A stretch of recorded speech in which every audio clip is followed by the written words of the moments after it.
Computer, yes. ওকে, আমরা তাহলে শুরু করি। এখানে বলছে একটি পরিবাহী তারে কারেন্ট 10 এম্পিয়ার থেকে সরলরৈখিক ভাবে 4 সেকেন্ডে 0 এম্পিয়ারে নেমে আসে, অর্থাৎ 10 সেকেন্ড সময় নিবে সে। আহ 10 এম্পিয়ার, সরি, 4 সেকেন্ড সময়ের মধ্যে সে 10 এম্পিয়ার থেকে 0 এম্পিয়ার নিয়ে আসে। এখন এটা হচ্ছে মূল দেখার বিষয়, সেটা হচ্ছে কি, মূল দেখার বিষয়টা হচ্ছে এখানে এটা, যে এটা সরলরৈখিক ভাবে হ্রাস পায়। সরলরৈখিক ভাবে হ্রাস পাওয়া মানেই হচ্ছে সুষম ভাবে হ্রাস পায়। সুষম ভাবে হ্রাস পাওয়া মানেই এখানে গড়ের সম্পর্ক আছে, অথবা ডিরেক্ট ত্রিভুজের সম্পর্ক আছে। গড়ও বলতে পারো, ত্রিভুজও বলতে পারো, কোনো সমস্যা নেই। কারণ এই যে দেখো, আমি যদি গ্রাফে আঁকি জিনিসটা, গ্রাফে যদি বসাই জিনিসটা, দেখো তো কিরকম হবে। আমি যদি এটাকে বলি আই ভার্সেস টি, কারেন্টের মান কত ছিল? 10 এম্পিয়ার। এই যে 10 এম্পিয়ার ছিল, সরলরৈখিক ভাবে কমছে বলছে না? সরলরৈখিক ভাবে কমে কোথায় আসছে? 0 এম্পিয়ার। যে 0 এম্পিয়ার কি এটা না? এটা যদি 10 এম্পিয়ার হয়, এটা কি 0 এম্পিয়ার না এখানে? 0 এম্পিয়ার। এখন সময় কতটুকু লাগছে 0 এম্পিয়ার আসতে আসতে? 0 সেকেন্ড থেকে 4 সেকেন্ড। তাহলে 4 সেকেন্ড সময়ে, 0 সেকেন্ড থেকে 4 সেকেন্ড সময়ের মধ্যে কারেন্টটা 10 এম্পিয়ার থেকে কত চলে আসছে? 0 এম্পিয়ারে চলে আসছে। তা বলো, এটা দেখে কি বলা যায় না আই ভার্সেস টি গ্রাফের ক্ষেত্রফলটাই কি আমাদের চার্জের মান আমরা গত ক্লাসে দেখছি না? আর এটা তো তোমার চোখের সামনে, এটা তো হচ্ছে একটা ত্রিভুজ। ত্রিভুজের ক্ষেত্রফল বের করতে কি লাগে? হাফ ইন্টু ভূমি ইন্টু উচ্চতা। তাহলে হাফ ইন্টু ভূমি কত? 4, উচ্চতা কত? 10। তাহলে 2 দিয়ে চাকে ভাঙো ভাঙো, 10 দুগুণে 20, 20 গুণ হচ্ছে আনসার। আর আরেকজন যেভাবে করছে তারেক, সেটা কিভাবে করছে? গড় দিয়ে করছে, তাই না? তো গড়ের হিসাবটা কিভাবে করছে?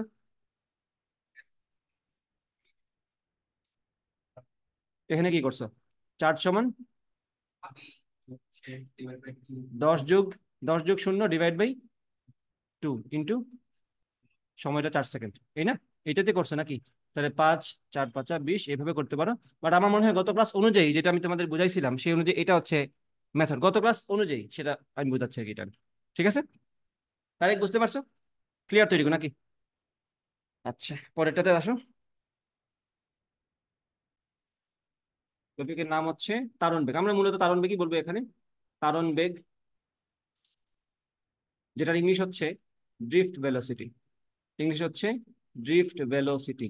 তড়িৎ প্রবাহের তারণ ক্ষেত্রে তারণ বেগ জিনিসটা কি বোঝায়? এই যে ইলেকট্রনের প্রবাহটাই কি তড়িৎ প্রবাহ না? তো ইলেকট্রন যে তাড়িত হচ্ছে, সেই তারণের যে তার বেগটা, সেই বেগটাকেই বলা হয় ড্রিফট ভেলোসিটি। ইলেকট্রন ড্রিফট করতেছে, সেই ড্রিফট ভেলোসিটিকেই আমরা, মানে ইলেকট্রনের বেগটাকেই তড়িৎ প্রবাহের ক্ষেত্রে যেটা থাকে সেটাকে আমরা ড্রিফট ভেলোসিটি বলে থাকি। মানে এই ব্যাগটা কত সেটা আমরা বের করতে চাই, রাশিমালা প্রতিপাদন করতে চাই, ঠিক আছে? তো আমি এখানে কয়েকটা সিচুয়েশন নিব। ধরো আমি একটা তার নিলাম, পরিবাহী তার। তার একটা খণ্ড আমরা নিব, এইটুকু খণ্ড আমি মনে করে কল্পনা করলাম এবং তাকে আমি জুম ইন করলাম। মনে করো তার তো ছিল এটা, তড়িৎ প্রবাহী তার তো ছিল এটা। তার আমি একটা পার্ট নিলাম এবং সেই পার্টটাকে আমরা জুম ইন করলাম। এভাবে এটাকে আমরা জুম ইন করলাম, জুম ইন করে আমি এটা দেখতেছি, কারণ তার থেকে আসলে জাতিগতভাবে একটা সিলিন্ডার না? তো এইরকম একটা সিলিন্ড্রিক্যাল পোর্শন আমরা নিলাম। যে সিলিন্ড্রিক্যাল পোর্শনের এই যে এটা কি প্রস্থচ্ছেদের ক্ষেত্রফল না? প্রস্থচ্ছেদ যদি একদম প্রস্থ বরাবর কেটে ফেলি, বা বুঝতেছে আশা করি। তো এইটুকুর ক্ষেত্রফল তোমাকে বলে দেওয়া আছে এ। যেইটুকু লেংথ আমি কনসিডার করছি সেইটুকু লেংথ হচ্ছে এল। তড়িৎ প্রবাহের মান যেটা আমরা ধরে নিচ্ছি সেটা হচ্ছে আই। তড়িৎ প্রবাহ যদি এইদিকে থাকে, ডান দিকে আই, ইলেকট্রনের প্রবাহ কোন দিকে হবে? বাম দিকে হবে। ইলেকট্রনের প্রবাহ বাম দিকে, তো ইলেকট্রন গুলো যাবে এইদিকে, এই যে ইলেকট্রন গুলো এইভাবে যাবে। এবং ইলেকট্রনের বেগ আমরা কত ধরতেছি? ভিডি, ড্রিফট ভেলোসিটি যে, সেই জন্য আমরা এটাকে ওই ড্রিফটের সাথে মিলিয়ে সাবস্ক্রিপ্ট হিসেবে দিয়ে দিচ্ছি ড্রিফট ভেলোসিটি। এইটুকু ইনফরমেশন আমাকে বলা আছে। এবং আরেকটা ইনফরমেশন বলা আছে এখানে, সেটা হচ্ছে একক আয়তনে। ভালো করে খেয়াল করবা, এখানে বলা আছে একক আয়তনে ইলেকট্রন সংখ্যা। একক আয়তনে ইলেকট্রন সংখ্যা তোমাকে বলা আছে এন। স্মল এন কি বোঝাচ্ছে? একক আয়তনে ইলেকট্রন সংখ্যা। সো পরীক্ষার সময় আস্তে আস্তে এটা মনে থাকা লাগবে, যে এন মানে ইলেকট্রনের সংখ্যা না, এন মানে হচ্ছে একক আয়তনে ইলেকট্রন সংখ্যা। এখন এইটুকু ইনফরমেশন আমাকে দেয়া আছে, সেখান থেকে তোমাকে খুঁজে বের করতে হবে ড্রিফট ভেলোসিটির মানটা কত, বা ড্রিফট ভেলোসিটিকে বাকিগুলোর মাধ্যমে প্রকাশ করতে হবে তোমার। বোঝা গেছে কি বলছি? ড্রিফট ভেলোসিটিকে বাকিগুলোর মাধ্যমে তোমার প্রকাশ করতে হবে।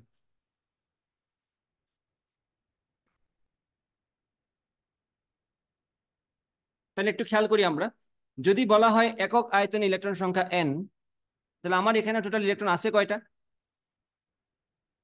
দেখতে হবে আমার এখানে আয়তন কত। আমাকে যদি একক আয়তনের ইলেকট্রন সংখ্যা বলা হয় থাকে, আমার আগে দেখতে হবে এখানে এখানে ইলেকট্রন আছে কয়টা, এখানে আয়তন কত। একক আয়তনে যদি আমি জানি, তাহলে এখানে কত আয়তন জেনে গেলে তো সেটার সাথে গুণ দিয়ে দিলে তো আমি পেয়ে যাবো মোট ইলেকট্রন সংখ্যা কত। তাহলে আমাদের প্রথম কাজ হচ্ছে মোট ইলেকট্রন সংখ্যা বের করা। কেন মোট ইলেকট্রন সংখ্যা বের করে কি করবো? কারণ খেয়াল করবা, আমরা মূলত তড়িৎ প্রবাহ সমান কি জানি? আই সমান কিউ বাই টি। আই সমান কিউ বাই টি। তো আমাকে কি মূলত সবার আগে চার্জের পরিমাণটা বের করতে হবে না? চার্জের পরিমাণকে, ওই চার্জ প্রবাহিত হতে এই মাথা থেকে এই মাথা চার্জটা আসতে যে সময় লাগে সেটা দ্বারা ভাগ করতে হবে, তখন আমরা পাবো তড়িৎ প্রবাহের মান। ঠিক আছে কিনা? এইটুকু আশা করি বুঝতে পারছো। তো আই সমান কিউ বাই টি বের করার ক্ষেত্রে আমাদের প্রথম চ্যালেঞ্জটা হচ্ছে আমরা কিউ এর মান ডিরেক্ট এখানে জানি না, সেই কিউ এর মানটা আমাকে বের করতে হবে, অর্থাৎ মোট চার্জ আমাকে বের করতে হবে। তো প্রথম কথা আমাকে কি বলা আছে, এখানে এইটুকু খণ্ডের প্রস্থচ্ছেদের ক্ষেত্রফল হচ্ছে এ, এবং এইটুকু খণ্ডের লেংথ আমরা কত কল্পনা করছি, এল। তাহলে আমরা বলতে পারি এইটুকু খণ্ডের ভলিউম অথবা আয়তন হচ্ছে, ভলিউম লিখলাম ইচ্ছা করে কারণ ভি লিখলে আবার ভোল্টেজ মনে হতে পারে, ভলিউম হচ্ছে এ ইন্টু এল। তাহলে একটু খেয়াল করবা, বলছে না একক আয়তনে ইলেকট্রন সংখ্যা এন।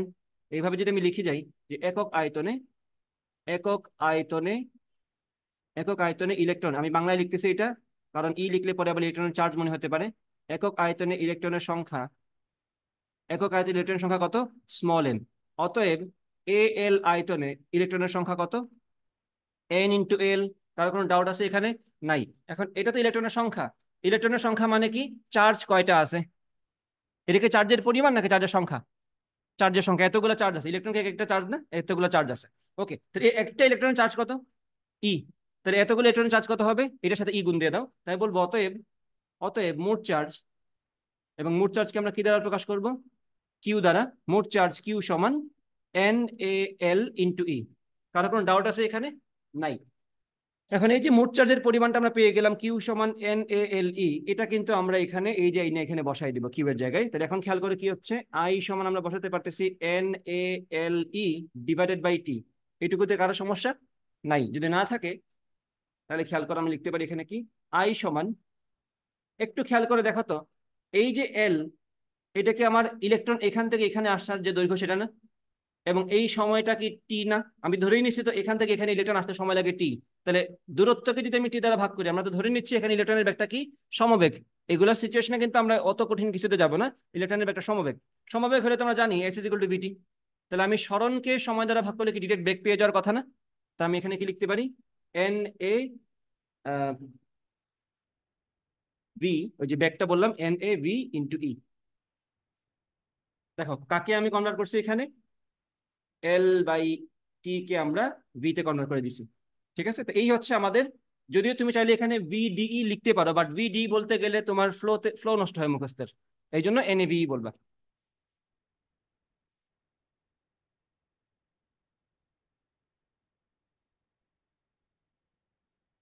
এখন একটা জিনিস খেয়াল করবা, এ আই সমান এনএভি আমি বক্স করে রাখলাম। আমার টপিকটা ছিল তারণ বেগ, যেখানে তারণ বেগটা এই এক্সপ্রেশনের ভিতরে ঢুকানো। কথা তো ছিল আমার ভি সমান সামথিং দেখানো, আমি দেখাচ্ছি আই সমান এনএভি। এটার কারণ কি, টপিকের নাম দিয়েছি তারণ বেগ, যেখানে ভি আমার বের করে দেখানোর কথা, আমি লেখার উচিত ছিল ভি সমান সামথিং, বাট আমি লিখছি কি আই সমান এন ভি, যেখানে ভি একটা মাঝখানের একটা মনে হচ্ছে একটা সাধারণ পার্ট, মনে হচ্ছে যে আমি কারেন্ট বের করতেছি। এটা কেন করলাম? না, এটা করছি মুখস্থ করার জন্য। এক লাইনের সূত্র থাকলে সেটা মনে রাখা ইজিয়ার, সেজন্য আমি এটা মনে রাখি। এফ ইজিক্যাল টেমে মনে রাখা ইজিয়ার না? কখনো কি কেউ জীবনে এফ ইজিক্যাল টেমে ভুল করছো? কিন্তু অনেকেই ভুল করছে। এফ সমান এ সমান এফ বাই এম না এম বাই এফ পেস লেগে যায় কিন্তু।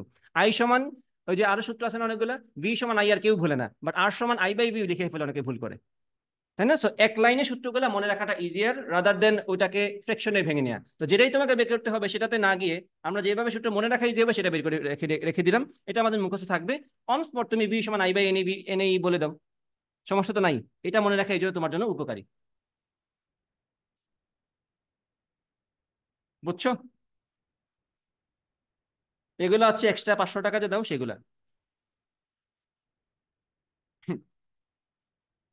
আই সমান ভি সমান, তাহলে আমরা কি বলতে পারি এখানে, আই বাই এন এ ই। আলাদা করে লিখলাম এটা, তারপরেও লেখা তো উচিত।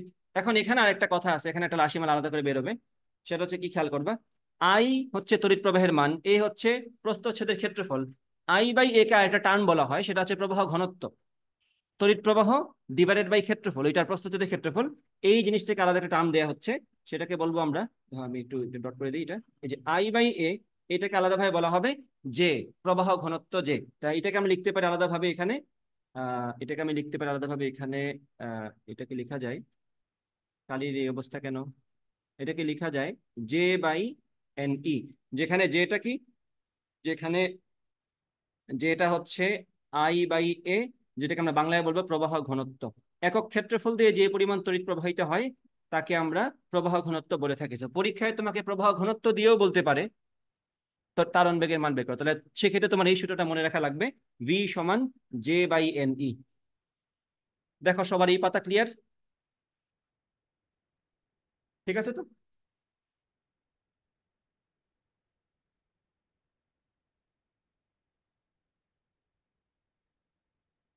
প্রবাহ ঘনত্ব অথবা এটাকে কারেন্ট ডেনসিটিও বলা হয়ে থাকে। প্রবাহ ঘনত্ব বা কারেন্ট দুটোই ঢুকে গেছে একটা ভিতরে একটা, বুঝিনি আর কি। ক্লিয়ার তো? আচ্ছা, গেল এটা।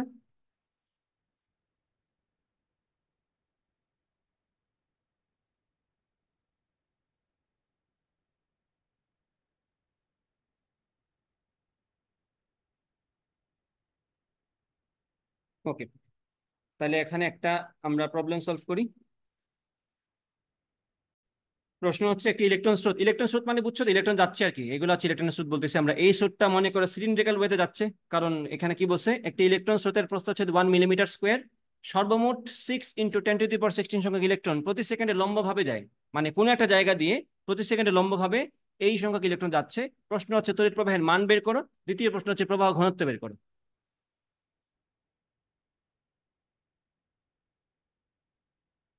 সেটা হচ্ছে লম্বভাবে, পাশাপাশি তুমি এটা করবা যে ওই তলের সাথে, আমরা তো বলছি তলের সাথে লম্বভাবে যাচ্ছে, এখন বললাম তলের সাথে লম্বভাবে না, তলের সাথে 60 ডিগ্রি কোণে যাচ্ছে, সেটাও করবা। তো লম্বভাবে মানে 90 ডিগ্রি, তোমরা যদি এটা করে ফেলতে পারো তাহলে 60 ডিগ্রি কোণে গেলে কি হবে সেটাও বের করতে পারতে হবে। ঠিক আছে?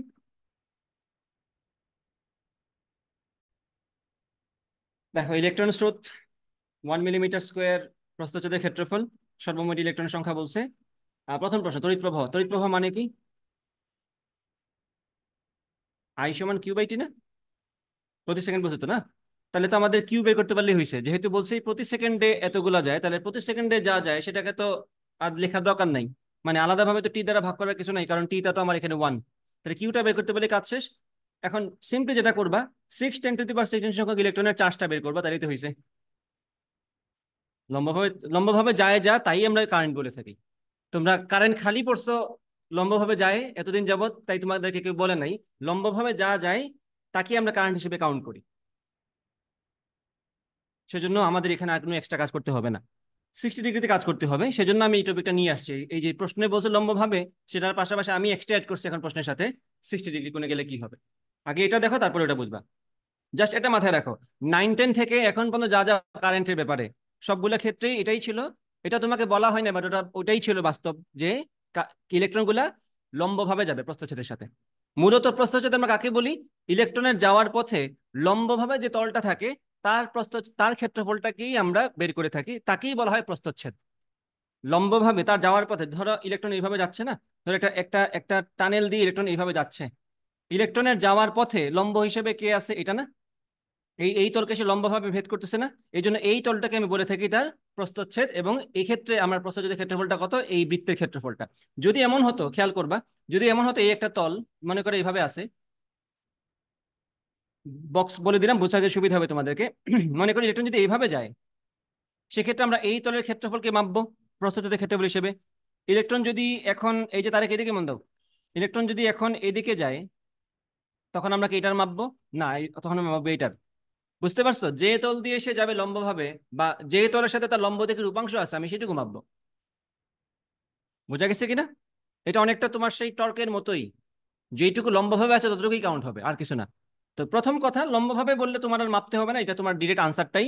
তাহলে কিউ এর মানটা কত এখানে? I = ইলেকট্রনের সংখ্যা কত, 6 × 10⁻⁶।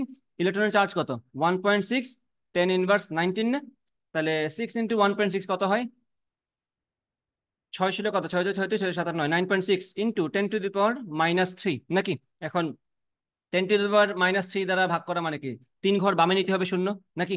তাহলে এই যে 1 2 ঘর আসবে না এখানে, 0096 নাকি, 0.0096 অ্যাম্পিয়ার, এটা হচ্ছে আমার কারেন্ট। এটা হচ্ছে আমাদের প্রথম প্রশ্নের সমাধান। তার মানে এই প্রশ্ন সলভ করতে গেলে তোমার লম্বভাবে নিয়ে চিন্তা করতে হবে না, লম্বভাবে নিয়েই তুমি সারা জীবন কাজ করে আসো, তুমি এটা জানতা না আর কি। হ্যাঁ, যেহেতু বলছে এখন 60 ডিগ্রি, এখন ধরো কাহিনী কি, এখন ব্যাপারটা হচ্ছে এরকম, খেয়াল করবা। ধরো এই হচ্ছে আমার তলটা, এই হচ্ছে আমার তলটা, এই তলের সাথে আমার ইলেকট্রন গুলো এইভাবে যাচ্ছে না, এখন এখন ইলেকট্রন কিভাবে যাচ্ছে আমি, আচ্ছা আমি আমাদের সুবিধা মতো আঁকি। ধরো এই হচ্ছে আমার তলটা, যদি ইলেকট্রন এইভাবে যেত তাহলে তার মাপার দরকার ছিল না, লম্বভাবেই যাচ্ছে, এটাই ছিল আমার আনসার। এখন ইলেকট্রন যাচ্ছে কিভাবে তলের সাথে, 60 ডিগ্রি কোণে। তা আমি কি করব এখন, আমরা এটার উপাংশ নিব এইদিকে, তাহলে এদিকের উপাংশটা কত আসবে? 6 × 10⁻16 না, মানে যে কোনো একটা উপাংশ এদিক বরাবর নিয়ে আসতে পারলে বাকিটা কাউন্ট হয়ে যাবে আর কি। তাহলে তড়িৎ প্রবাহ এখানে স্কেলার না, এখানে এটার দিকের হিসাব আছে। তুমি তো তল ভেক্টরের সাথে কাজ করতেছো না, এই জন্যই কাহিনী। লম্বাভাবে যতটুকু যাবে ততটুকু কাউন্ট করতে হবে তোমার। এই যে একটি ইলেকট্রন স্রোতের প্রস্থচ্ছেদ 1 মিলিমিটার স্কোয়ার, সর্বমোট কি বলছি বুঝতে পারছো না? আচ্ছা, তোমাদেরকে আমি বোঝাই। তড়িৎ প্রবাহ স্কেলার রাশি, তাতে কোনো সন্দেহ নাই, বাট তড়িৎ রাশির সাথে আমরা ক্ষেত্রফল কতটুকু কাউন্ট করব ডিপেন্ড করে ইলেকট্রনের ফ্লোটা লম্বভাবে কতটুকুতে আছে। ইলেকট্রনের ফ্লোটাকে এইভাবে এইভাবে না, তো এই ইলেকট্রনের এই ফ্লোটাকে তো আমি তলের সাথে 100% লম্বভাবে ধরতে পারতেছি না।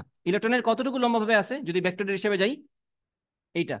বা তুমি অন্যভাবে বলো যে এই তলের কোন উপাংশটা এই ইলেকট্রনের দিকের সাথে লম্বভাবে থাকবে, এই উপাংশটা না? যদি আমি এই তলটাকে পুরো ঘুরাই দিই, তলটাকে না ঘোরানোর থেকে বেটার হচ্ছে আমরা ইলেকট্রনের ফ্লোটাকে ঘুরাই দিলাম। একটা করলেই হয়েছে, যে কোনো জিনিসই তোমাকে সেম আনসার দিবে। তুমি হয় তলটাকে ঘুরিয়ে ইলেকট্রনের ফ্লোয়ের সাথে লম্বভাবে করে দাও, অথবা ইলেকট্রনের ফ্লোয়ের লম্ব দিকের উপাংশটা নিয়ে নাও, তাই তোমার হবে কাজ। এখানে কোনো সমস্যা নাই, বোঝা গেছে? আর বাই দা ওয়ে, এটা কিন্তু ইলেকট্রনের প্রবাহ, এটা কিন্তু এখনো কারেন্ট হয় নাই, তাই না? এটা ইলেকট্রনের প্রবাহ এখনো। তাহলে আমরা বলবো এখানে 6 × 10⁻16 কস কত ডিগ্রি, সাইন 60 আসবে না এখানে, সাইন 60। এটা এটা হলে তো আমার এখানে কাউন্ট করার হিসাবটা ঠিক আছে। ও বাই দ্য ওয়ে, একটা জিনিস ভুল করে ফেলছি মনে হয়। আম, দাঁড়াও,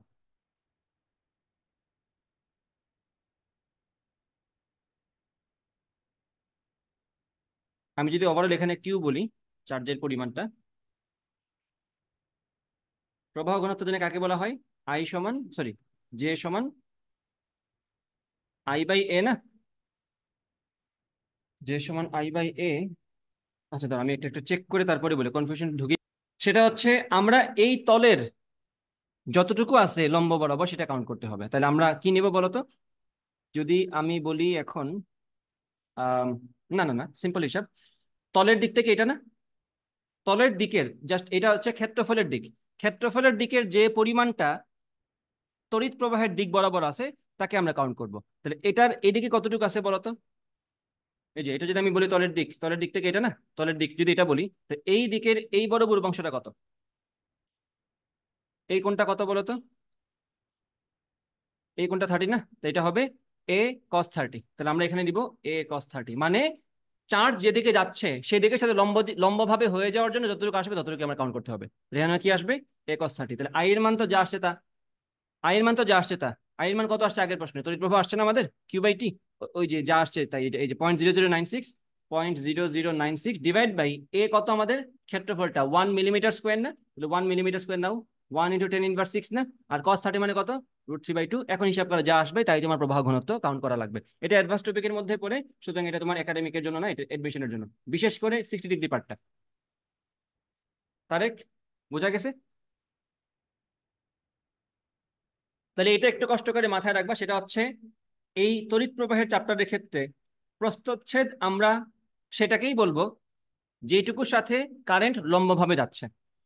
ঠিক আছে, আমি যদি আবার আয়তক্ষেত্রে একটু মনে করে দিই তোমাদেরকে, ব্যাপারটা বুঝতে তোমাদের সহজ হবে। যদি তড়িৎ প্রবাহ হয়, বা জাস্ট খেয়াল করবা 3 ডাইমেনশনের বুঝাই দিই, যদি ইলেকট্রন যায় এইভাবে, তখন লম্বভাবে যাচ্ছে না এটার সাথে, তখন আমি এই তলের হিসাবকে ক্ষেত্রফল ধরবো।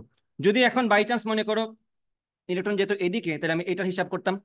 এখন ইলেকট্রন মনে করে যাচ্ছে এইভাবে, লম্বভাবে তো যাচ্ছে না, তাহলে আমি কি করব? এই তলের যতটুকু, এই যে তলের দিকটাকে এটা না, তলের দিকটা তো এটা, এই তলের যতটুকু এটার সাথে লম্বভাবে যাবে সেটা হিসাব করে ফেলবো। মানে তলটাকে জাস্ট ঘুরে, মানে আমি যা হিসাব করবো যে এই তলের কতটুকু এই প্রবাহের সাথে লম্বভাবে আছে উপাংশটা, মানে আমরা ইলেকট্রনের দিকটা না ঘুরিয়ে তলের দিকটাই ঘুরিয়ে দিলাম, লম্বভাবে নিয়ে নিলাম উপাংশ। এটাই করছি একটু আগে, ঠিক আছে? এই হচ্ছে কথা, আশা করি বুঝতে পারছো।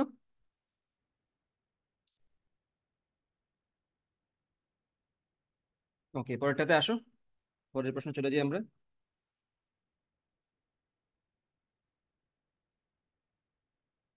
মনে পড়লো, কালকে আমি গডজিলা ক্রস কং মুভিটা দেখতেছিলাম। কালকে একটা পরীক্ষা ছিল একটা ব্যাচে, তো পরীক্ষা থাকলে আমি সাধারণত মুভি ডাউনলোড করে নিয়ে আসি দেখার জন্য, যদিও দেখি নাই। বাসায় গিয়ে দেখতে বসছি। এখন ওই মুভির একটা অংশ ছিল এরকম, মানে একটা ঘটনার মধ্যে একটা ছিল এটা যে কং, কং রে তো চিনো, শিম্পাঞ্জি যেটা আর কি বড়টা। So, ওটার দাঁতে ব্যথা। ঠিক আছে, সে একটু বয়স হয়ে গেছে না, তার দাঁতে এখানে একটা সমস্যা হয়েছে, দাঁতের ব্যথা। সে একটা মারছে, মাইরে খাবার যে খাবে কামড় দিতে পারতেছে না, দাঁতে ধরতেছে। সমস্যা নেই, আমি ঘুমাই গেছি না, আমি ঘুমাইছি 9টার সময়, উঠছি 11টার সময়, এবং আমার দাঁতে ব্যথা করতেছে। সাড়ে 11টার সময় উঠে থেকে দাঁতে ব্যথা, প্রচন্ড ব্যথা। মানে এখানে দাঁতের সমস্যা আছে সেজন্যই ব্যথা করতেছে আসলে, বাট এটা যে এত কোইন্সিডেন্টালি হবে এটা আমি জানতাম না আসলে, যে আমি মাত্র একটারে দেখছি দাঁতে ব্যথা, তার দাঁতে কি করা হয়েছে, তার দাঁতটা ফেলে দিয়ে তার ওখানে একটা স্টিলের দাঁত দেওয়া হয়েছে আর কি, মানে তাকে তার অনুযায়ী একটা বিশাল বড় দাঁত দেওয়া হয়েছে, তার অনুযায়ী এখানে একটা লাগানো হয়েছে, পরে সে ঠিকঠাক হয়েছে, পরে সে ফাইট মাইট করছে। আমি দেখে টাকে ঘুমাইছি, 9টার সময় ঘুমাইছি, ভাবছিলাম উঠবো 4টার সময়, উঠে গেছি 11:30, দেখি দাঁতে ব্যথা। ঠিক আছে, 11টা বা 11:30 উঠছি। পরে আর কি করার, ফার্মেসিতে গেছি, আমার তো আর দাঁত লাগানো সম্ভব না এখন। গিয়ে রুলাকটে নিয়ে আসছি, খাইছি। দেন আধা ঘন্টা একটু মানে ছিলাম কোনো মতে সহ্য করে, তারপর কমছে, তারপরে ক্লাস নিলাম আর কি। এই হচ্ছে অবস্থা। সো কোইন্সিডেন্সের নমুনা দেখছো তুমি, এই হচ্ছে কাহিনী আর কি। যাই হোক, মনে পড়লো ঘটনাটাই বলে দিলাম। এটা হয়েছে সবার, এটা তো হয়েছে হওয়ার কথা।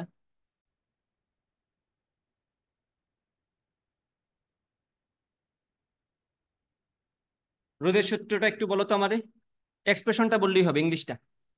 আর সমান কি ছিল, রো ইন্টু এল বাই এ। এখান থেকে ভেঙে ভেঙে একটা কথা বলা যায়, কোন একটা পরিবাহী রোধের মান, কোন একটা পরিবাহী রোধের মান তার পরিবাহীর দৈর্ঘ্যটার সমানুপাতিক, রোধের মান পরিবাহীর প্রস্থচ্ছেদের ক্ষেত্রফলের ব্যস্তানুপাতিক। তাহলে এখান থেকে সূত্রগুলো এভাবে বানানো যায়, R1/R2 সমান L1/L2, যখন কি, যখন এ কনস্ট্যান্ট। আবার যখন R1/R2, যদি এগুলো কথা এখন বলতেছি না, পরে বলবো, R1/R2 সমান আমরা কি বলতে পারি, A2/A1। ঠিক আছে, এখানে কিছু কনফিউশন তৈরি হয় স্টুডেন্টদের মধ্যে, যেটা এডমিশনে মূলত ঝামেলা করে। সেটা হচ্ছে, আমি যদি বলি তোমাকে একটা তারকে আমি টেনে লম্বা করলাম, আমি যদি একটা তারকে টেনে লম্বা করি, টেনে মনে করি দ্বিগুণ দৈর্ঘ্য করে ফেললাম, একটা তারকে, তারকে টেনে দ্বিগুণ লম্বা করা হলো, বা টেনে তার দৈর্ঘ্য দ্বিগুণ করা হলো, দ্বিগুণ লম্বা না বলে বললাম, টেনে দ্বিগুণ দৈর্ঘ্য করা হলো, তখন তার নতুন রোধটা কি হবে? যদি তার আগের রোধটা থাকে আর, নতুন রোধটা কত গুণ হবে, করা হলো, নতুন রোধটা কত গুণ হবে, বলো তারেক বলো।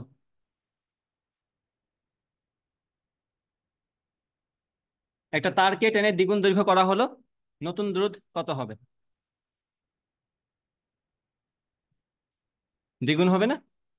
সূত্রতে এই কথাই বলতেছে যে আমরা যদি দৈর্ঘ্য দ্বিগুণ করি, রোধটা দ্বিগুণ হতে বাধ্য। হুম,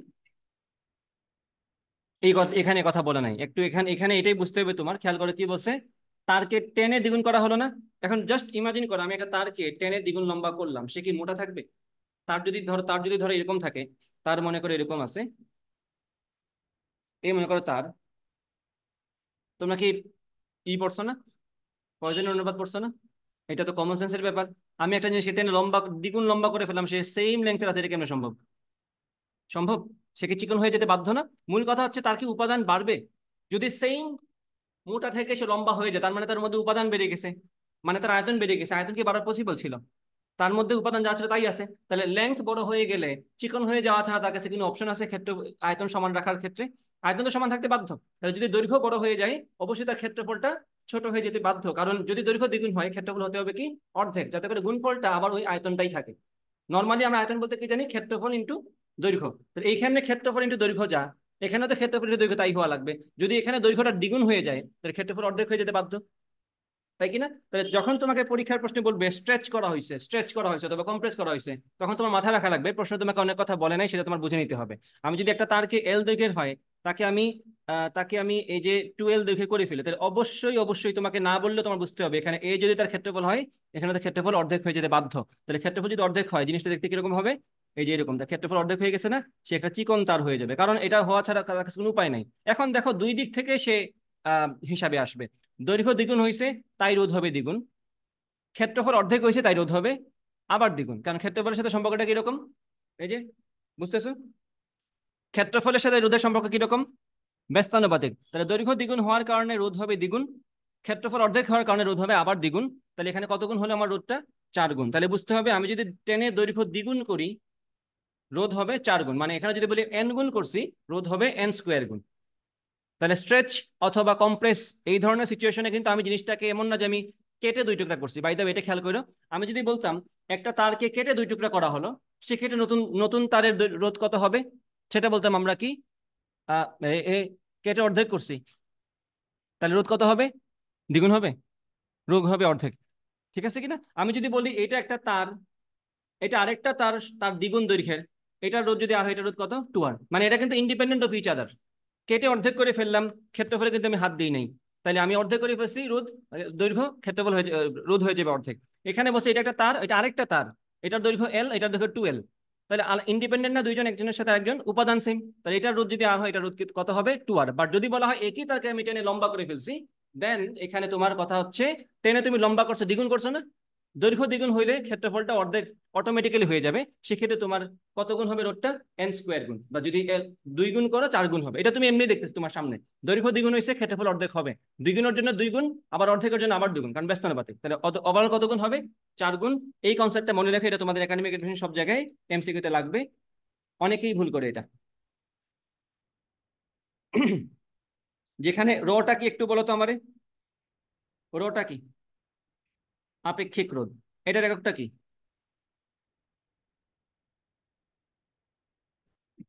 ohm metre square by metre, তাহলে ওহম মিটার হবে এটার একক। এটা হচ্ছে আপেক্ষিক রোধ, এটার একক কত, আপেক্ষিক রোধ বা রিলেটিভ রেজিস্ট্যান্স, এটার একক কত, ওহম মিটার।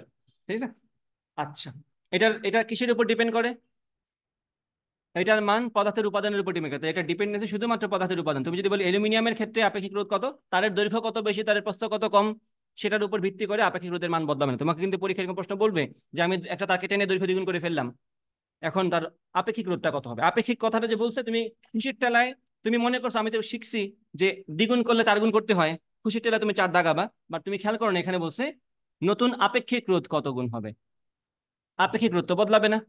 তা তোমার আপেক্ষিক রোধ, এই আপেক্ষিক শব্দটা যদি না তাকাও, তাহলে কিন্তু তুমি ভুল আনসার করে দিয়ে আসবা। তাহলে এটা মাথায় রাখবা, ডিপেন্ডেন্সি এটা শুধুমাত্র, ডিপেন্ডেন্সি শুধুমাত্র কিসের উপর, পদার্থের উপাদানের উপর। সো পদার্থ যদি না বদলায়, কোনোভাবেই তুমি আপেক্ষিক রোধ বদলাতে পারবা না। So it depends on the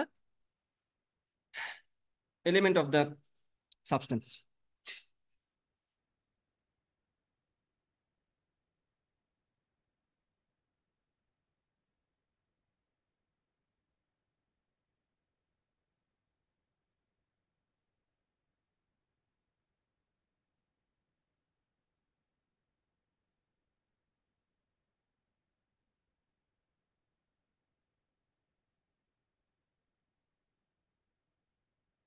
হ্যাঁ, যেটা বলছিলাম, রোধের এককটা কি, ওহম। রোধের ঠিক উল্টা টার্মকে আমরা কি বলি, যদি এটা পরবর্তীতে আসবে, ওটাকে পরিবাহিতা বলা হয়। সো আমরা একটু লিখে দিই এখানে, 1/r, এটাকে বলা হয় পরিবাহিতা। পরিবাহিতা, যেটা ইংলিশটা কি, SIEMENS, সিমেন্স, এটা হচ্ছে পরিবাহিতা। রোধের একক কি, রোধের একক হচ্ছে ওহম। বিজ্ঞানীগুলা এখানে আইসা আমার মনে হয় ফাত্রামি শুরু করছিল, তাই পরিবাহিতার একক দিছে মহ, অহমকে উল্টাই দিছে, মহ বানাই দিছে।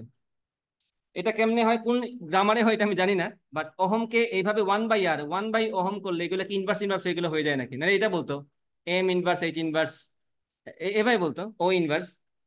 এটা ম্যাথমেটিক্যালও হয় না, এটা জাস্ট আমার মনে হয় না, মজা করেই দিছে। যাই হোক, যেভাবেই দিক আমাদের তাতে কিছু আসা যায় না। সো এটার এককটা কি, সিমেন্স, এটা মাথায় রাখবে, এটার একক হচ্ছে সিমেন্স। সিমেন্সকে এস দ্বারা প্রকাশ করা হয়ে থাকে, ডান। এরপরে এটাকে আমরা কি বলি, আপেক্ষিক রোধ। এটাকে আমরা বলি আপেক্ষিক রোধ। আপেক্ষিক রোধের এককটা কি, ওহম মিটার, তাই না? আর এটার ঠিক উল্টা, আমি যদি এটাকে ইনভার্স করি দিই, এটাকে কি হবে, আপেক্ষিক পরিবাহিতা অথবা পরিবাহিতাঙ্ক বলা হয়। তো এটাকে বলা হয় আপেক্ষিক পরিবাহিতা, কন্ডাক্টিভিটি, আপেক্ষিক পরিবাহিতা। এটার একক হচ্ছে, এটা কি, এটা, তো ওইটাকে আমি কি লিখবো? না, এইভাবে করা যায় না তো। আচ্ছা, আমি এটার একক ভুলে গেছি, পরে মনে করে লিখে দিব না। দেখো এখানে কিন্তু বুদ্ধি খাটায় লাভ নাই, যেটা আছে সেটা। এখানে অহমকে আমি মহ বলছি, এখন এই অহম মিটারকে আমি মহম মিটার করে দিব নাকি, এটা না। Ohm metre inverse 1, sure? আচ্ছা, শিওর হলে শিওর, যারা একজন বলছে শিওর, তাহলে এটা ঠিক আছে। তারেক, বুঝছো? আচ্ছা আমরা দেখে নেই, কোনো সমস্যা নাই তো। আমি যদি বলি আর সমান রো এল বাই এ না, আমরা তো 1/ρ বানাবো, তাহলে 1/ρ সমান কি, রোটাকে এই পাশে নিয়ে আসবো, তাহলে এল বাই এ ইন্টু আর না।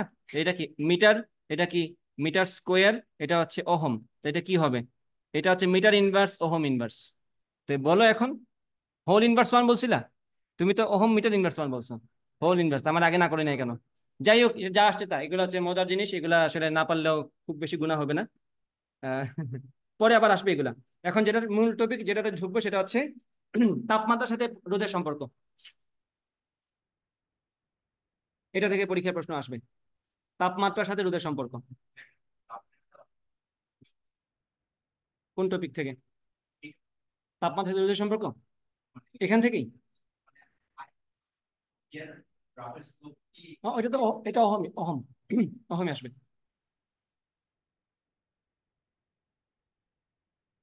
তখন মনে করবো আর কি, যদি না পারে তখন মনে করবো। তাপমাত্রার সাথে রোদের সম্পর্ক, তাপমাত্রার সাথে রোদের সম্পর্কটা তোমাদের সেই আদর্শ গেছে চার্লসের সূত্র পড়ছিল না, ভি সমান V not into 1 + alpha theta, সূত্র মনে আছে কিনা ওইটা? তো ওটা যদি মনে থাকে তাহলে এখানে জাস্ট ওইটাই বসাই দিবে, এখানে বলবা কি আর সমান R not into 1 + alpha theta. সেখানে আলফা ছিল না, সেখানে ছিল কি 1/273, তাই না? এটা পড়ছিলাম না আমরা চার্লসের সূত্র বয়স তারপরে চার্লসের সূত্র পড়ার সময়। তারপর একটা কি জিনিস ছিল, চাপের সূত্র পড়ার সময় সেম সূত্র ছিল, মনে করে যে আরেকবার যেহেতু বললামই, ওটা ছিল এটা ভি সমান V not into 1 + 1/273 into theta, মনে আছে আশা করি। আর চাপেরটা ছিল পি সমান P not into 1 + 1/273 into theta. এখানে জাস্ট 1/273 না, এখানে অন্য একটা কিছু, বাট কাহিনী কিন্তু এটা ধ্রুবক, এটা ধ্রুবক, সিমিলার চেহারা। এখানে আর নটটা কি, এখানে ভি নটটা কি বোঝাতো, 0 ডিগ্রি সেলসিয়াস তাপমাত্রায় আয়তন। এখানে আর নট কি বোঝাচ্ছে, সেম কথা, 0 ডিগ্রি সেলসিয়াসে রোদ। এখানে থিটা কি বোঝাচ্ছে, তাপমাত্রা, এই যে θ ডিগ্রি সেলসিয়াস তাপমাত্রা যে বলতেছি, এই যে এটা বি থিটা, এটা হচ্ছে পি থিটা। θ ডিগ্রি সেলসিয়াস তাপমাত্রায় কোন একটা পরিবাহী রোধ হচ্ছে আর নট, তার 0 ডিগ্রি সেলসিয়াস তাপমাত্রার রোধ ইন্টু 1 + আলফা, যেটাকে বলা হয় রোধের উষ্ণতা গুণাঙ্ক, এটাকে বলা হয় রোধের উষ্ণতা গুণাঙ্ক ইন্টু থিটাতে হচ্ছে তাপমাত্রাটা। একটু লিখে নাও তাইলে, আর নট আর থিটা কি বোঝায়, θ ডিগ্রি সেলসিয়াসে পরিবাহীর রোধ, θ ডিগ্রি সেলসিয়াসে আর থিটা, আর থিটা, হ্যাঁ। আর নট হচ্ছে, আমি পরে থিটা লাগাইছি আর কি, আর নট হচ্ছে 0 ডিগ্রি সেলসিয়াসে পরিবাহীর রোধ।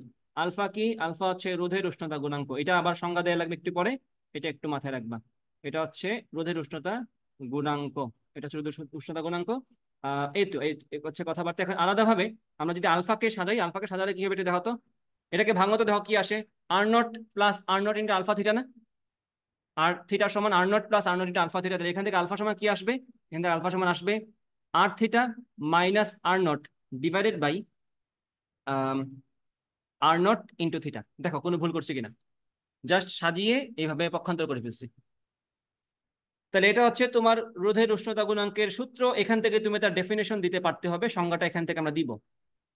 তাহলে আবার আমি বলে রেখে জেনারেল একটা কথা, সেটা হচ্ছে এরকম ভগ্নাংশওয়ালা সম্পর্ক থাকলে সংজ্ঞা দেওয়াটা ইজিয়ার, নিচের গুণার একক পরিমাণের জন্য উপরে যা ঘটে তাই হচ্ছে বামপক্ষ। এই কথা বলছিলাম না জেনারেল একটা ম্যাপ করার জন্য। তো নিচে কি কি আছে, আর নট এটা মানে কি 0 ডিগ্রি সেলসিয়াস তাপমাত্রায় রোধ, তাহলে নিচে আছে মানে কি 1 ওহমের কথা বলতে বলা হচ্ছে, তাহলে 0 ডিগ্রি সেলসিয়াস তাপমাত্রায় 1 ওহম রোধের জন্য থিটা মানে কি, তাপমাত্রার পরিবর্তন না, ওই যে আমি 20 ডিগ্রি সেলসিয়াস যদি বলি মানে কি আমি তাপমাত্রা কতটুকু বাড়াইছি, 20 ডিগ্রি সেলসিয়াস, কারণ হিসাবটা কার সাপেক্ষে, 0 ডিগ্রি সাপেক্ষে। আমি যদি নিচে থিটা লিখি মানে কি প্রতি একক ডিগ্রি সেলসিয়াস তাপমাত্রা বৃদ্ধির জন্য রোধের মান এই পরিমাণ বাড়বে। তাহলে যদি একটু ভেঙে বলি, 0 ডিগ্রি সেলসিয়াস তাপমাত্রার 1 ওহম রোধের তাপমাত্রা প্রতি ডিগ্রি সেলসিয়াস বৃদ্ধির জন্য রোধের পরিমাণ এই পরিমাণ বাড়বে। এটা কি রোধের পরিবর্তন না? ধরে নিচ্ছে আমরা এখানে রোধ বাড়বে, ইন জেনারেল পরিবাহীর ক্ষেত্রে তাপমাত্রা বাড়ালে রোধ বাড়ে, আর আরেকটা মেটেরিয়াল আছে যেটার ক্ষেত্রে তাপমাত্রা বাড়ালে রোধ কমে, সেটা আমরা একটু পরে দেখব। সে একটু এক্সাম্পল দিই এখানে, আমার এক্সাম্পল এখানে দেয়া আছে কিনা। হ্যাঁ ধরো এটাই বললাম, একটা মেটেরিয়ালের আলফা সমান তোমাকে বলা আছে 3.8 ইন্টু 10⁻³ এটার এককটা কি হবে একটু বলো তো আমারে, এটার এককটা কি হবে? উপরে ওহম আছে না, নিচেও তো ওহম আছে, ওহম ওহম কাটা, তাহলে পার ডিগ্রি সেলসিয়াস, তাহলে এটা হবে, ঠিক আছে, এটা হচ্ছে পার ডিগ্রি সেলসিয়াস। এটা হচ্ছে একটা কোনো একটা মেটেরিয়ালের, মনে করো এটা হচ্ছে অ্যালুমিনিয়ামের, ধরে নিলাম এটা হচ্ছে অ্যালুমিনিয়ামের, তো তোমাকে বলা হলো পরীক্ষায় 2 মার্কের প্রশ্ন অনুধাবনমূলকে, যে অ্যালুমিনিয়ামের রোধের উষ্ণতা গুণাঙ্ক 3.8 10⁻³ পার ডিগ্রি সেলসিয়াস বলতে কি বোঝায়? তুমি যদি জাস্ট এই সূত্রটা মুখস্থ পারো, তাহলে কিন্তু তুমি ভাঙাচোরা ভাবে একটা কিছু লিখে দিয়ে আসতে পারবা, ভুল না লিখে লিখে দিয়ে আসতে পারবা কিছু একটা, একটু অগোচর সেন্টেন্স হলে লিখে দিয়ে আসতে পারবা। তাহলে কি বলতে পারি এখান থেকে একটু বলো তো। হ্যাঁ, আবার আমি একটু মনে করে দিই তোমাদেরকে, নিচের গুলার একক পরিমাণের জন্য উপরে যা ঘটে তাই হচ্ছে বামপক্ষ। তো এটা কি আমার বামপক্ষ না? তাই বলবা অ্যালুমিনিয়ামের 0 ডিগ্রি সেলসিয়াস তাপমাত্রায় 1 ওহম অ্যালুমিনিয়ামের তাপমাত্রা 1 ডিগ্রি সেলসিয়াস বাড়ালে তার রোধ এই পরিমাণ বৃদ্ধি পায়। বোঝা গেছে? তাহলে একটু দেখে দেখে যা বললাম লিখে ফেলো বাংলা নিজে নিজে। লিখো, শুরু করো। এটার মিনিং হচ্ছে 0 ডিগ্রি সেলসিয়াস তাপমাত্রা, মানে তোমার রেফারেন্সটা হচ্ছে 0 ডিগ্রি। আমি যদি এখন বলি 20 ডিগ্রি সেলসিয়াস তাপমাত্রায়, ব্যাপারটা ভালো করে বোঝার চেষ্টা করবো। আমি যদি এখন বলি 20 ডিগ্রি সেলসিয়াস তাপমাত্রায় রোধের মান কত হবে, তুমি তখন জানো যেহেতু 0 ডিগ্রি সেলসিয়াস তাপমাত্রায় 1 ওহম রোধের তাপমাত্রা প্রতি ডিগ্রি সেলসিয়াস বৃদ্ধিতে রোধের মান কতটুকু বৃদ্ধি পায়, এইটুকু। তো এখন তুমি বলবা আমার তো 20 ডিগ্রি সেলসিয়াস তাপমাত্রা, তাহলে 20 ডিগ্রি যদি হয় তাহলে কত ডিগ্রি সেলসিয়াস তাপমাত্রা বাড়ছে? 20 ডিগ্রি সেলসিয়াস বাড়ছে। 1 ডিগ্রি বৃদ্ধিতে যদি এইটুকু বাড়ে, 20 ডিগ্রি বৃদ্ধিতে কতটুকু বাড়বে? এটার 20 গুণ। ওকে, মাথায় রাখবা। 1 ওহমের জন্য বলছি না? এখন যদি আমার ওই জিনিসটার রোধ হয় 5 ওহম, তাহলে 1 ওহমের জন্য যদি বৃদ্ধি পায় এটা, তাহলে 5 ওহমের জন্য বৃদ্ধি পাবে কতটুকু? 5 গুণ। তো ওভারঅল ব্যাপারটা কি হবে এটা খেয়াল করো। নতুন নোটটা কি হবে এটা দেখো। নতুন নোটটা হবে, এখন তোমরা বুঝে যাবা। নতুন নোটটা হবে আমার 0 ডিগ্রি সেলসিয়াস তাপমাত্রা যে রুটটা ছিল সেটা প্লাস, ভালো করে খেয়াল করবো, আমি কিন্তু ভেঙে ভেঙে এখন বলতেছি, তাহলে ব্যাপারটা বুঝে যাবা। প্রতি ডিগ্রি 0 ডিগ্রি সেলসিয়াস তাপমাত্রার 1 ওহম রোধের তাপমাত্রা প্রতি ডিগ্রি সেলসিয়াস তাপমাত্রার বৃদ্ধিতে রোধের মান এত ডিগ্রি বৃদ্ধি পায়। বৃদ্ধি যে পায়, কই থেকে বৃদ্ধি পায়? 0 ডিগ্রিতে যা ছিল তা থেকে বৃদ্ধি পাবে, তাই না? এখন বলো কতটুকু বাড়বে? 1 ডিগ্রি বৃদ্ধিতে যদি এটা হয়, θ ডিগ্রি বৃদ্ধিতে কতটুকু বাড়বে? আর নট ইন্টু থিটা। 1 ডিগ্রিতে বাড়ে, আচ্ছা alpha into theta, sorry alpha into theta, alpha into theta. আর কোনো সমস্যা আছে? নাই।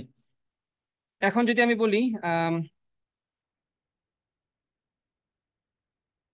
না না না, ঠিক আছে তো, দাঁড়াও হিসাব করে বলে দিই এটা। এই যে এই পরিমাণটাকে কি আমরা আলফা বলতেছি না? এটা তো আলফা। তাহলে প্রতি ডিগ্রি সেলসিয়াস তাপমাত্রা বৃদ্ধিতে এইটুকু বাড়ে, তাহলে আমি বলবো θ ডিগ্রিতে কতটুকু বাড়বে? আলফা থিটা পরিমাণ বাড়বে, তাই না? এখন আমি যদি রোধ নেই, মনে করো আম, রোধ নিলাম মনে করো 10 ওহম, রোধ নিলাম মনে করো 10 ওহম, তাই না? রোধ যদি 10 ওহম নেই তাহলে কি হবে? উম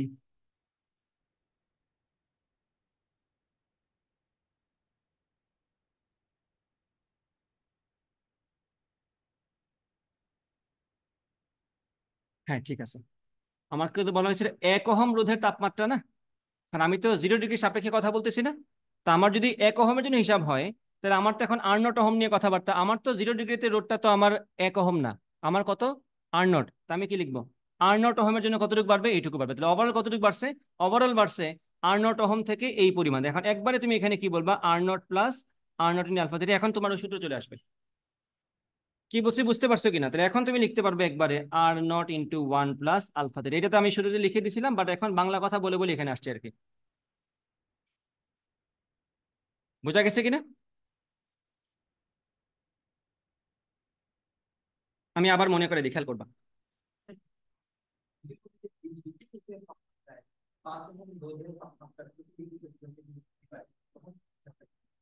20, আবার বলো। হ্যাঁ হ্যাঁ, সেটা আলাদাভাবে করতে হবে, দেখাচ্ছি সেটা, সেটা আলাদাভাবে আমি দেখাবো।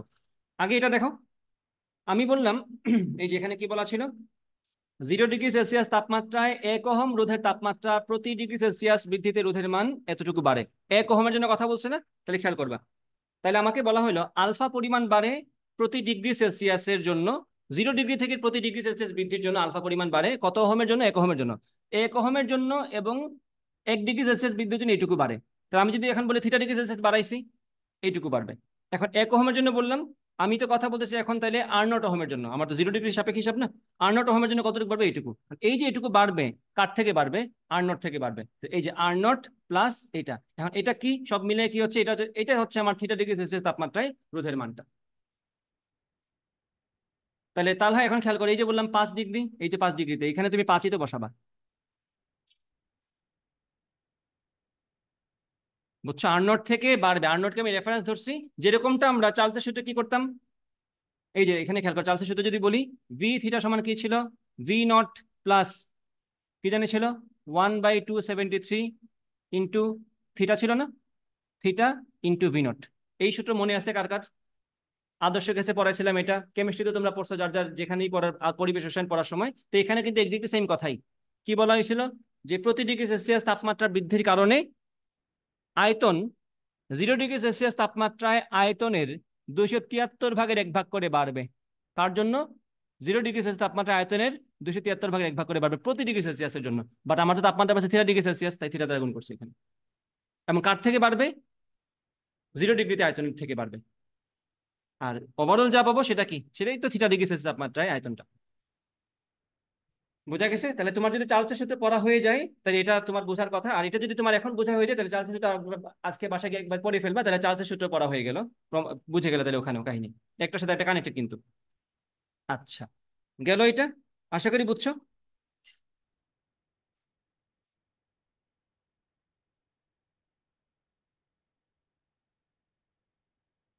ম্যাথের কেউ তো এখন আসে নাই, ফিজিক্স করতে থাকে। তাহলে চলে যাও, রেকর্ড দেখে নিও।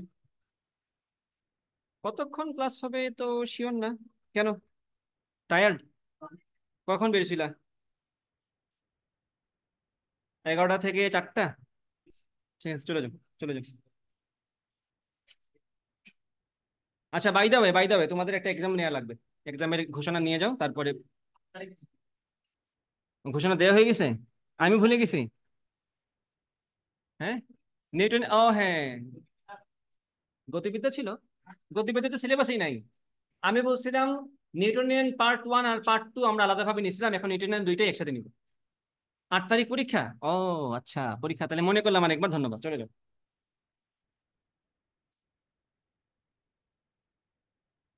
আচ্ছা, একটা এক্সাম্পল ম্যাথ সলভ করো।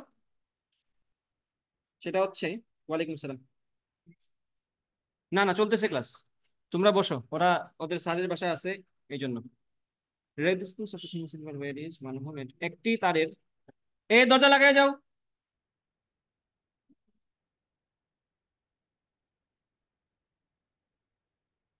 20 ডিগ্রি সেলসিয়াস তাপমাত্রায়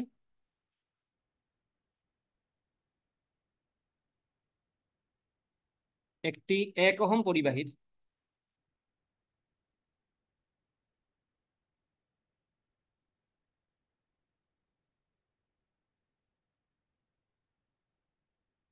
20 ডিগ্রি সেলসিয়াস তাপমাত্রায় একটি 1 ওহম পরিবাহীর রোধ হচ্ছে 1 ওহম।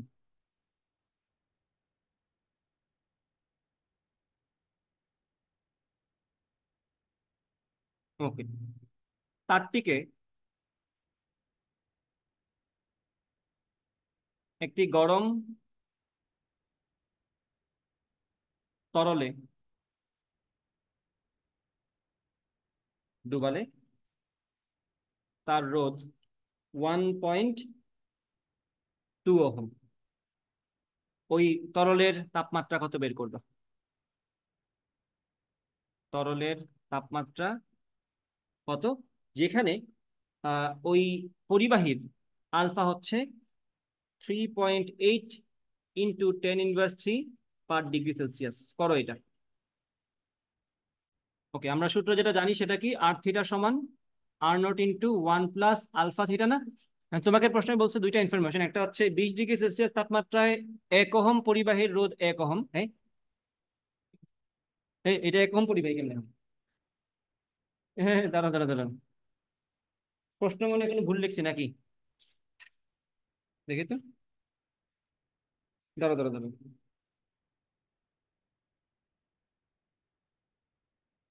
না না না, পরিবাহীর রোধ 1 ওহম। ঠিক আছে, আমি 1 ওহম আগে লিখে ফেলছি, আর কিছু না। মানে একটা পরিবাহীর রোধ হচ্ছে 1 ওহম, তার থেকে একটি গরম তরলে ডুবালে তার রোধ হয় 1.2 ওহম। বলছে ওই গরম তরলের তাপমাত্রা কত। এখন সূত্র যেটা জানি সেটা আমি ইউজ করবো। প্রথম প্রথম অংশে কি বলছে? 20 ডিগ্রি সেলসিয়াস তাপমাত্রা বলছে না? তা আমি এটাকে বললাম 20 ডিগ্রি সেলসিয়াস তাপমাত্রা রোধ কত?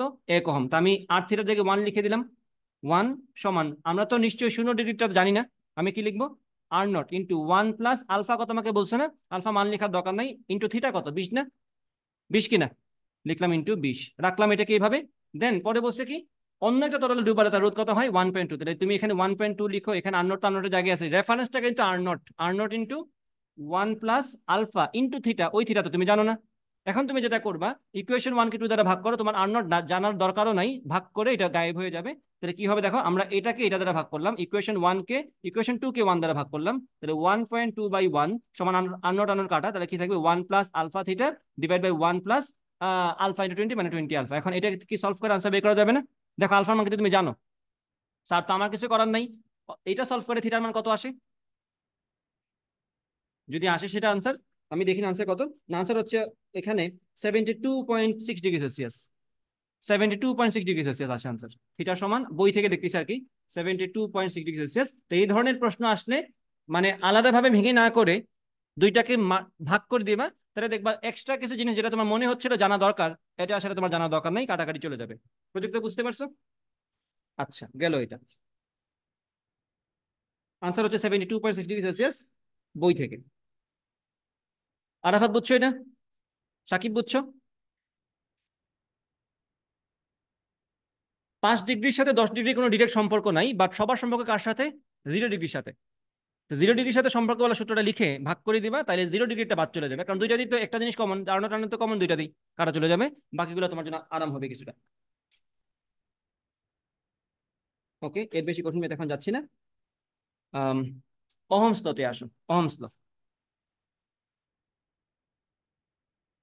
অহমস লটাও 9-10-এ পড়ে আসা একটা সূত্র, এবং তোমাদের কারেন্ট ইলেকট্রিসিটির একটা বড় অংশ সার্কিট সলভিং এর ক্ষেত্রে এই সূত্র দিয়ে কাজ করতে হবে, সুতরাং এটা তোমাদের মনে রাখা দরকার আর কি। অহমস লটা ইম্পর্টেন্ট। সূত্রটা আমাকে কি বলছে বলো তো? স্থির তাপমাত্রায় স্থির তাপমাত্রায় একটা পরিবাহীর দুই প্রান্তের বিভব পার্থক্য প্রবাহিত তড়িতের সমানুপাতিক, তড়িৎ প্রবাহের সমানুপাতিক, তাহলে আমরা বলতে পারি এখানে V is proportional to I, then সমানুপাতিক ধ্রুবক হিসেবে কে আসবে? আর আসবে, আমরা বলবো এখানে ভি সমান আই আর। এখানে ধ্রুবকটাকে, রোধটা হচ্ছে ধ্রুবক, সুতরাং আমরা আরটা আগে লেখা উচিত ছিল, আমরা বলবো এখানে ভি সমান আর ইন্টু আই, পরে আমাদের নিজেদের সুন্দরের জন্য আমরা ভি সমান আই আর লিখতাম আর কি, এটা তো বুঝতেছই। এখন এখানে যদি আমি গ্রাফ আঁকি, ভি ভার্সেস আই, গ্রাফটা আঁকলে জানা কথা এটা একটা একটা সরলরেখী গ্রাফ হবে, কারণ এখানে কিন্তু কোনো স্কোয়ার বা কিউব কিছু নাই, রুট নাই, একঘাতি সবকিছু। ভি হচ্ছে ওয়াই অক্ষ বরাবর, আই হচ্ছে এক্স অক্ষ বরাবর, আমি যদি ভি কে ওয়াই অক্ষে বসাই তাহলে ওয়াই হবে, আই কে এক্স অক্ষে বসাই তাহলে এক্স হবে, তো এটা হবে কি ভি সমান আর এক্স, ওয়াই সমান আর এক্স না? ওয়াই সমান আর এক্স মানেই হচ্ছে একটা একটা মূল বিন্দুগামী সরলরেখা, যেটাকে তুমি ভুলেও উল্টা দিকে নিও না, এটা এই দিকেই থাকবে খালি। এখন বলো এই গ্রাফের ঢালটা কত? আর চোখের সামনে দেখা যাচ্ছে 8টা ঢাল, তাই না? ভি বাই আই তো এমনি আর হয়, তাহলে বলবো এখানে গ্রাফের স্লোপ, এখান থেকে কিন্তু পরীক্ষায় প্রশ্ন আসতে পারে যে বিভব বনাম তড়িৎ বা ভি আই গ্রাফের ঢাল কত, ঢালটা হচ্ছে আর, মাঝে মধ্যে বলবে 1/r, মাঝে মধ্যে বলবে আর, এটা হচ্ছে আনসার, স্লোপ ইজ আর। তারেক? হ্যাঁ, তাহলে উল্টা 1/r পরিবাহিতা, শেষ। তো এটা এটা প্রশ্নের উত্তর তোমাদের সামনেই আসবে। এখন এখানে খেয়াল করো, আমি যদি এখন বলি I by V, I by V, এখন আই বাই ভি বলে দেখো গ্রাফটা কিরকম হয়, আই সমান কি হবে?